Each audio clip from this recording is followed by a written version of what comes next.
¿Qué tal? ¿Cómo están? Bienvenidos una vez más para acompañarnos a este espacio en el que intentamos salirnos de la noticia del día a día para profundizar, cafecito mediante, con quienes son para nosotros los principales referentes en cada una de las materias a abordar. En este caso vamos a hablar nada menos que de un tema del que hemos escuchado mucho, pero con poca profundidad.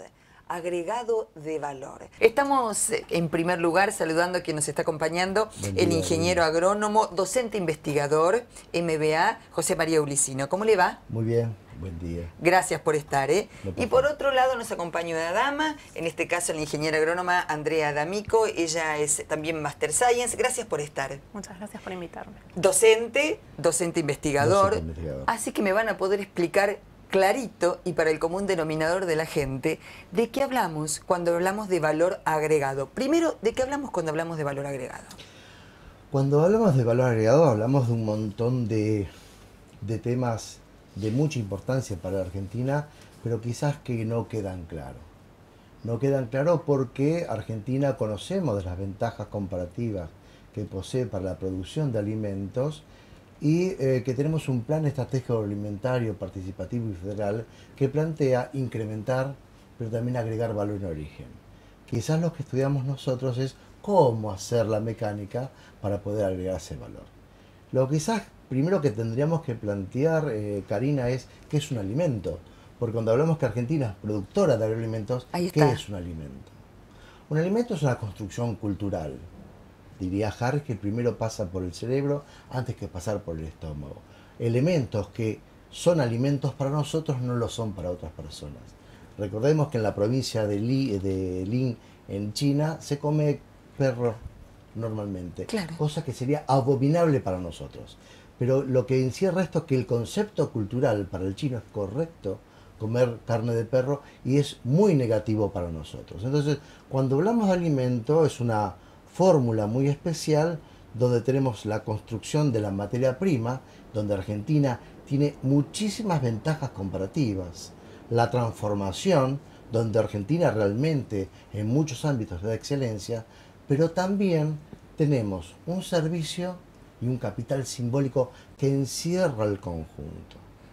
Los productos que son commodities van a estar estructurados preferentemente por la materia prima y la transformación. Y aquellos que son diferenciados, y acá hablamos de diferenciación, que no es lo mismo que valor agregado, también incorporan a la materia prima, la transformación, todo aquello que sea servicio y capital simbólico. Entonces, el desafío para Argentina es cómo construir esta cadena que nos saque de las materias primas y su transformación para agregar un alimento. La construcción del alimento es donde debemos trabajar. ¿Y cómo se está trabajando en particular? Usted es docente en la Universidad Nacional de Lomas de Zamora, entre otras casas de altos estudios. Allí en particular hay una diferenciación. Hay una diferenciación porque es una casa que es bastante sui generis dentro de las 26 universidades que damos agronomía, o 4 o 5 que dan zootecnia. Hace más de 30 años que hemos desarrollado un área específica dentro de la currícula que es la comercialización agropecuaria. Entonces el alumno se puede enfrentar con situaciones diferenciales que no solamente es lo productivo, sino que también tenemos que enfrentar el negocio.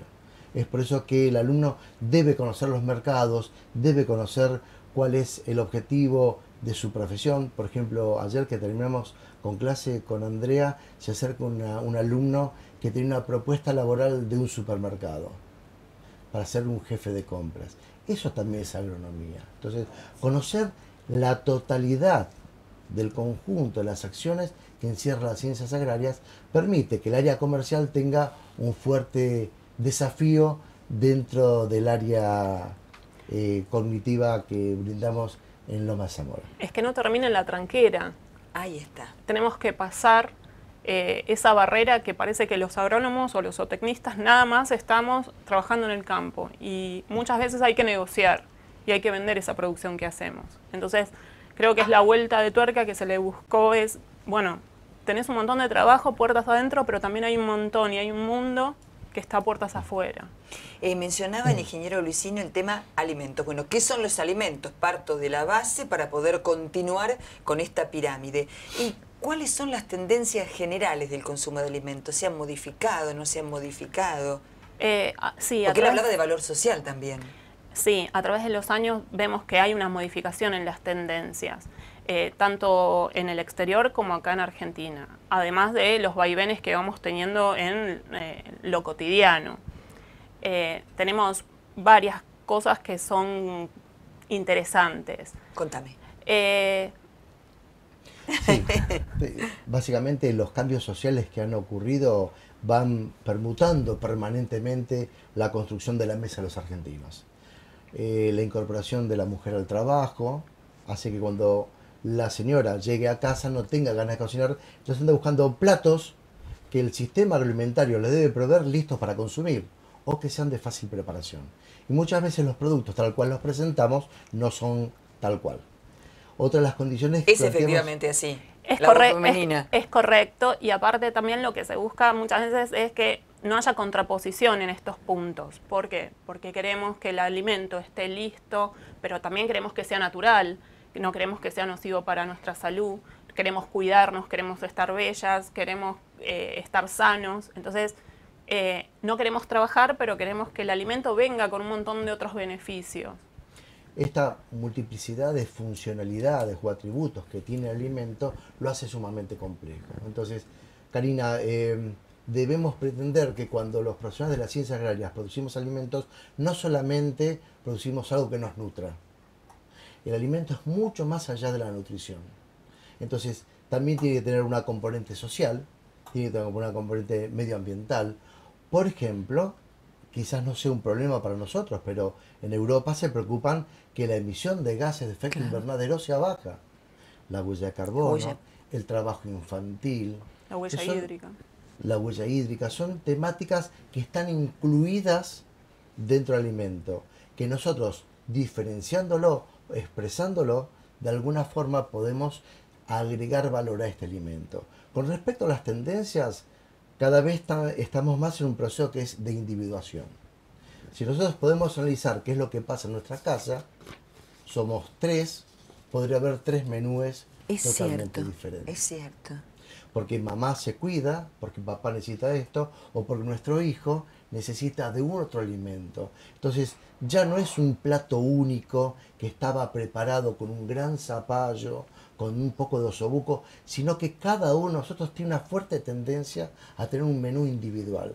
Es más, si nos dejasen, ya no comemos en la cocina, en nuestro comedor, sino vamos frente a la televisión. Quiere decir que la alimentación per se es una permanente mutación que tiene que ver con los cambios sociales, pero también lo tiene que ver con los cambios en la tecnología en la cual nosotros procesamos nuestros alimentos. El alimento congelado tiene que estar acompañado de algo para descongelar, el microondas. Entonces, esta mutación, estas tendencias, esta nueva solicitud a los alimentos hace que sean multifactoriales. ¿Cuántos alimentos son medicamentos? ¿Comemos para alimentarnos o comemos también para estar más lindos, para estar mejores, para tener mejor salud? ¿A partir de qué momento nos empezamos a cuidar? Mira, comento, Karina, una investigación que realizamos hace unos años sobre estudiantes universitarios. ¿Cuál era la dieta, cuál era el estudio de lo que se ingería? Lo primero que llamaba la atención es qué cantidad de contactos alimenticios llevábamos adelante. Contactos alimenticios es el momento que alguien se llevaba algo a la boca.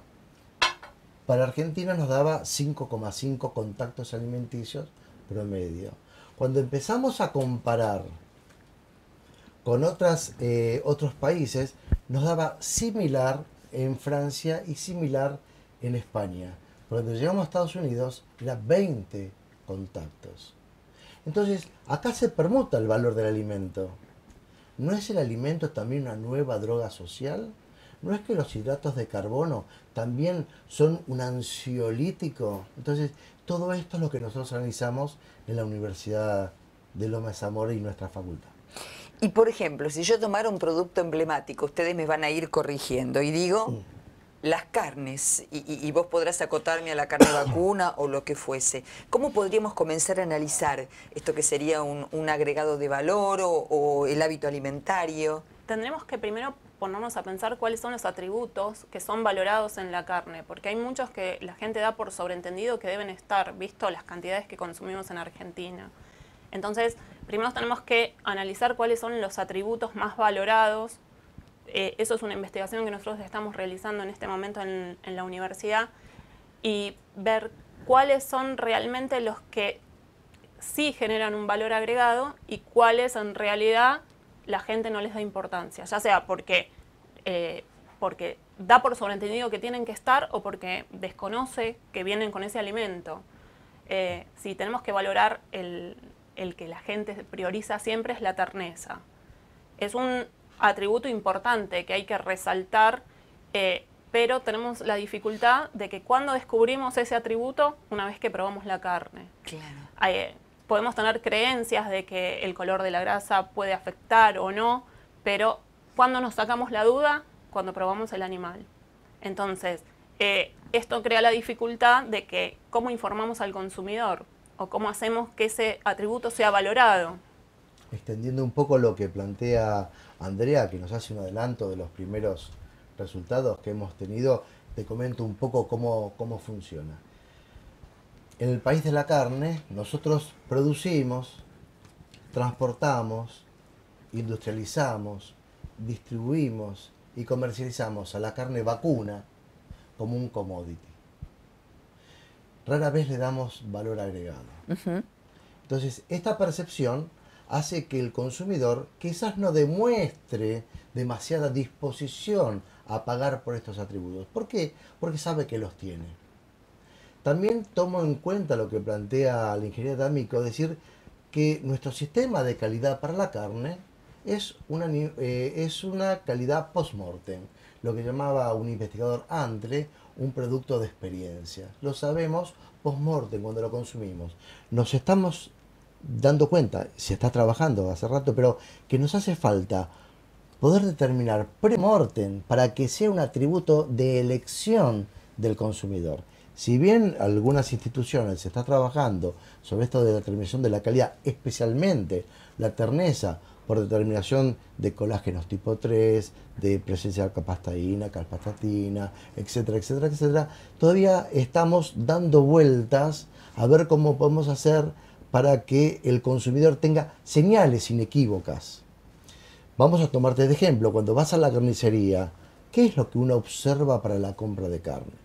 Habitualmente el color, la grasa, y uno presupone que eso tendrá que ver con la terneza. También la limpieza, el marmolado del lugar, el marmolado, por supuesto. Dónde está ubicada la grasa, el tamaño. Bueno, dentro de estos 19 atributos que hemos puesto en valor, a consideración, algunos de estos, a través de una etapa cualitativa, lo que se llama grupos de discusión, hemos encontrado que la gente valora 19 atributos. Lo que hicimos luego es medir si estos 19 atributos, cuántos de estos generan disposición a pagar. El primero que surge, acorde a lo que dice la bibliografía internacional, es la terneza. Ahora, me permito aquí introducir una pregunta a partir de lo que ustedes puntualizan, porque esta investigación puede salir, si de hecho entiendo que se sale del laboratorio para ir a las cuestiones prácticas. ¿Cuántos de todos nosotros los argentinos creemos que cuanto más chiquito es el animal, digo, menos kilos tienes, más tierna es la carne? ¿Y cuánto, entre comillas, daño le generó esto o no a la producción ganadera en los últimos años, que se ha diezmado por distintas razones que no suceden en este momento? Karina, lo que nosotros componemos es un sintagma semántico, ¿no? Terneza con ternero.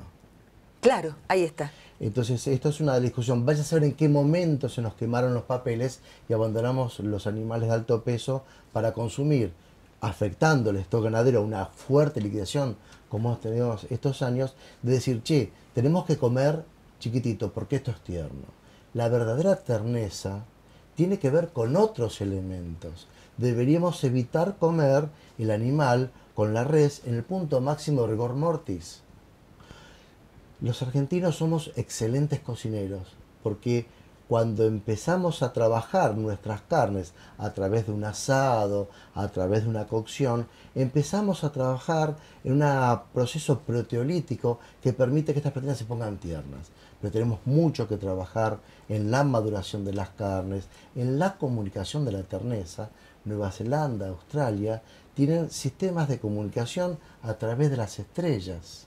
Entonces, cuando uno quiere consumir una carne que es tierna, la distribución se le ofrece a partir de la cantidad de estrellas que le está proponiendo el empaque. Por lo tanto, el precio está asociado al atributo. En Argentina eso no sucede. Hay poca disposición, vuelvo sobre un tema que usted subrayó, ingeniero, hay poca disposición a pagar por esos atributos. Porque no se ponen en evidencia. En valor, en evidencia. Vuelvo al tema. Mi abuelo era carnicero, es por eso que para mí esto es parte de mi genética. ¿Sí? Poder observar y poder recordar qué es lo que hacía el abuelo.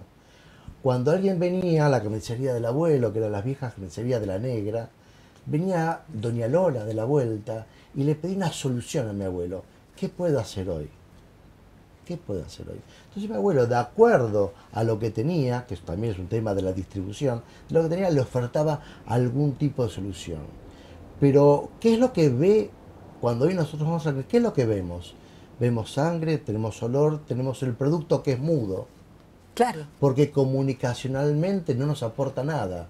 Quiere decir que nosotros debemos abducir que lo que está ahí puede generarnos una experiencia que luego la podemos corroborar. O no. Entonces, ¿cómo podemos desarrollar el sistema de distribución de carnicerías, de supermercados, dándole elementos que sean apetecibles por el consumidor para que esto tenga valor? Nosotros vamos a la carnicería y no sabemos ni la raza, no sabemos el origen.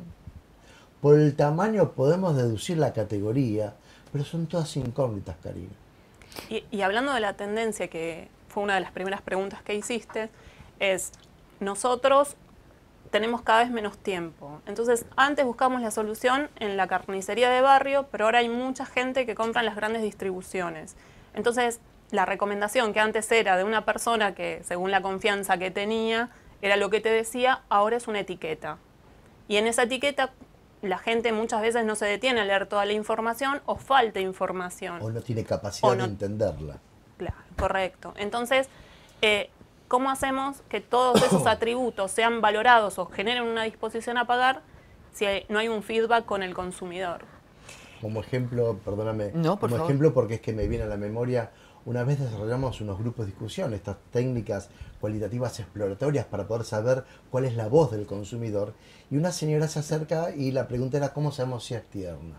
Entonces yo voy al supermercado, y nombra el supermercado, me acerco suavemente y clavo la uña sobre la bandejita. Como si fuese una fruta. Como si fuese una fruta.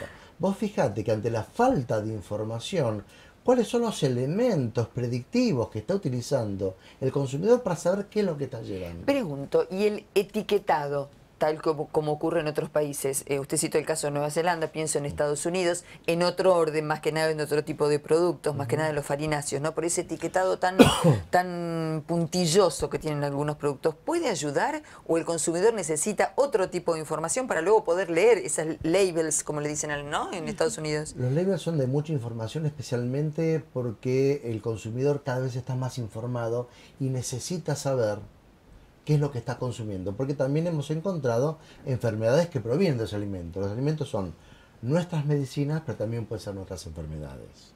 Entonces, ¿qué es lo que sucede con la carne? La carne viene muda, no nos dice nada. Sabemos, por mito, que es buena. O sea, y estamos hablando de la carne vacuna, pero ¿qué es lo que pasa con el mito todavía subyacente para la carne aviar? Las hormonas y la relación. La carne de cerdo. La carne de cerdo. El cerdo con su asociación con el chancho y el colesterol. Entonces, ¿qué es lo que sucede por la cabeza del consumidor? Que el momento de estar enfrentado al producto, Karina, toma una decisión acorde a lo que observa y un montón de factores extrínsecos que ya vienen incorporados. Sobre eso debemos trabajar. ¿Cómo hago? Bueno, ¿cómo se hace? Lo primero que tenemos que plantear es el sistema de cambio de distribución. Seguimos teniendo un sistema de distribución que que es el que yo conocí el siglo pasado, la media res. La media res que no nos dice mucha información. Y si dice alguna información, esa información queda para el carnicero, como puede ser la categoría, el peso, la clasificación, pero el consumidor no llega al consumidor. Entonces, debemos arbitrar, y en eso estamos trabajando, todavía con situaciones preliminares, para darle información, decirle de dónde viene, que es de interés. No le interesa mucho la marca al consumidor. Esto de la marca también tiene que ver de acuerdo al nivel socioeconómico que estemos trabajando. ¿Por qué? Porque la marca no le está brindando atributos que el consumidor desee. Hasta por ahí nomás. Hay que ver, no todos tenemos el mismo comportamiento, porque los consumidores estamos segmentados. No es lo mismo una señora que necesita comprar picada, porque tiene 5 hijos, que un señor que va a comprar un lomo. Y acá les pregunto a los dos, poniéndome del otro lado, de abogada del diablo, y diciendo, a ver, uno escucha conversaciones entre los industriales de la carne vacuna, entre los productores, los propios carniceros, hemos tenido la oportunidad de participar de debates, entonces a los dos les pregunto, algunos puntualizan, no, tenemos que volcarnos hacia a la comercialización por cortes, con la data correspondiente. Y otros que dicen, no, la población está segmentada y nadie mejor que el carnicero para integrar y de esa manera no generar diferencias en los precios. ¿Qué dice uno y el otro? Yo te voy a contestar con una consultoría que hicimos junto con la Universidad de Buenos Aires, con la Facultad de Agronomía de Buenos Aires, para el IPCBA. Son datos que ellos mismos publicaron, los dueños de los datos es el IPCBA. Se observa cómo estructuramos este trabajo. Estructuramos el trabajo sobre el mismo carnicero y el sistema de distribución. Esto hicimos en Capital, en 24 partidos del conurbano, en Córdoba y en Mendoza. También hicimos la relación del carnicero con respecto a su proveedor y el consumidor con respecto a su carnicero, su proveedor. Sin ningún lugar a duda, la carnicería, y esto hablo contra mi historia, que mi abuelo el único valor agregado que tenía era poder cortar la carne y distribuirla y tener ciertas estrategias. Pero entendemos que es un sistema de distribución totalmente ineficiente. Totalmente ineficiente. Entonces observamos que la carnicería, que pervive aún contra el 50 y el 60% de la oferta de la carne, se encuentra frente al problema de la rentabilidad. Claro. Frente al problema de la rentabilidad. Entonces, subsiste, ¿cómo subsiste? No poniendo todo en blanco, viendo qué pasa con la balanza, tratando de arreglar algún tipo de elemento que le resulte beneficioso, pero realmente es un sistema que debemos cambiarlos. Hay muy fuerte resistencia. ¿Por qué? Porque también entendemos que el carnicero es una persona que tiene poca preparación. Mi abuelo bajó el barco, le dieron una chaira, un cuchillo y lo pusieron a ser carnicero. Te comento algo que nos sucedió. Un estudiante alemán que vino a hacer parte de su tesis doctoral en el centro de investigaciones que yo codirigía, venía a analizar la cantidad de la sumatoria de energías utilizada para disponer de 1 kilo de carne en Alemania de origen argentina y uno de origen alemán. Bueno, la ecuación resultaba favorecedora para Argentina, pero cuando hablamos de qué preparación necesita un carnicero en Alemania, es casi 1 año. Casi 1 año. ¿Por qué? Porque es una persona que se especializa, que no solamente desposta y toma la media res y la divide anatómicamente y tiene un efecto comercial, sino que va mucho más allá. Por ejemplo, cuando hablamos del tema de la calidad y la inocuidad, sabemos que puede haber problemas. ¿Está nuestra carnicería preparada para sustentar la inocuidad de los cortes que consumimos? Claro, porque... Es una gran pregunta. Claro. Porque las direcciones de bromatología en ese caso dependen, por ejemplo, de cada uno de los municipios, no habiendo, digamos, otro control que lo exceda, como puede ocurrir si ya viene la carne en un corte, que habría otro tipo de controles. Y asimismo muchas veces nos encontramos con que las instituciones bromatológicas de las municipalidades quizás no disponen de cantidad preparada como para hacer frente a una problemática de la inocuidad. Se ha estudiado si la inocuidad es un elemento un atributo para poder generar valor. Lo que responde la gente es que alguien cuida de ello. Por lo tanto, no estoy dispuesto a pagar por eso. Lo pago con mis impuestos. Y con lo cual, cuando se plantean hacer una diferenciación a través de algún sello de calidad o algún sello de certificación de inocuidad, dan por sobreentendido que eso tiene que estar. Tiene que ser bueno. Aunque el control no sea del todo eficiente, la gente entiende que eso tiene que venir con el producto. Y que hay alguien, significa en el Estado, que se ocupa de ello. Y sabemos que tenemos gravísimos problemas con enfermedades transmisibles por alimentos.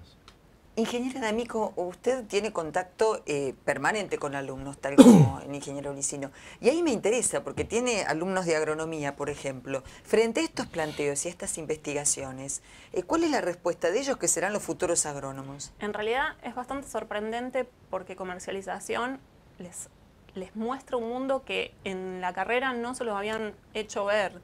Con lo cual, cuando uno le plantea, aparte de ser futuros productores por la carrera que eligieron, ustedes consumen permanentemente, con lo cual pónganse también del otro lugar y fíjense cómo funcionan ustedes como consumidores. Esto les crea una cierta dificultad, con lo cual es una materia que les creó un poco de respeto y que les cambia el objetivo de ver la carrera de agronomía. Es como te decía al principio, no termina solo en la tranquera.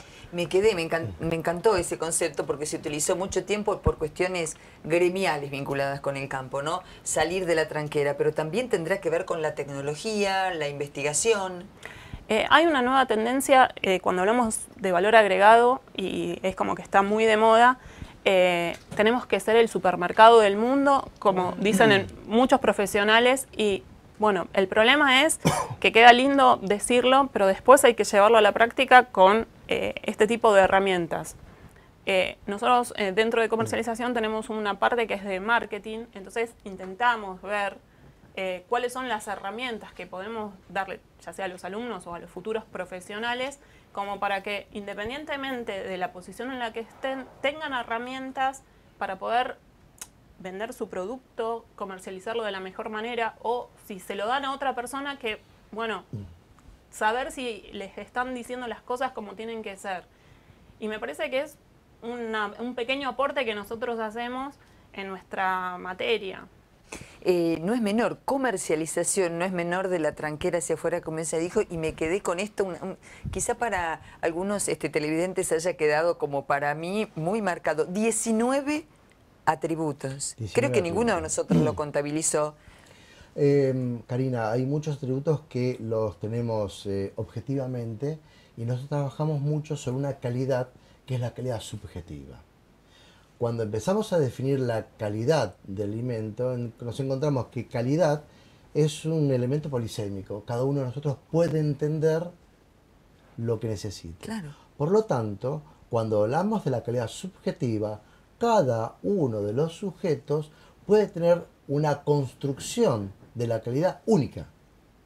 Es por eso que nosotros no podemos interceder en qué es lo que puede pensar el consumidor. Porque ¿qué es lo que tiene el consumidor? ¿Qué es lo que le dijo a la mamá? ¿Qué es lo que vio en su casa? ¿Qué es lo que puede comprar? ¿Qué es lo que le dijo la vecina? Y todos estos mitos. Entonces, la subjetividad de la calidad es un tema apasionante. ¿Cómo se construye esto?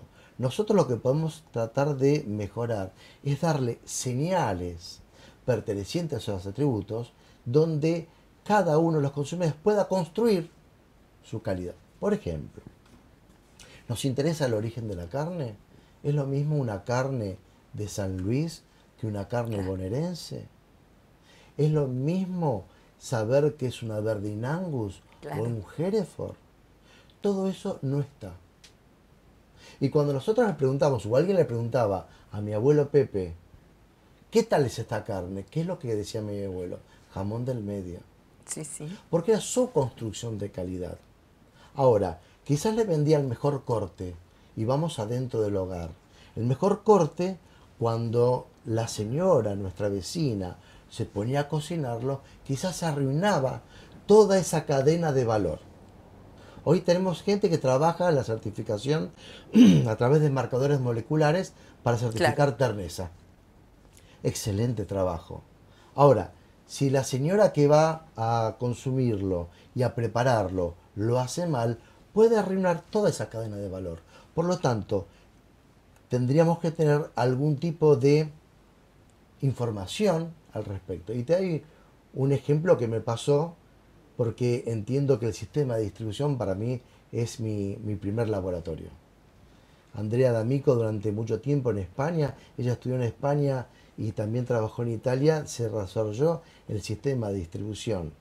Y es una experiencia, es una experiencia. Un día voy a la parte de los frutos y hortícolas y me encuentro con un zapallo.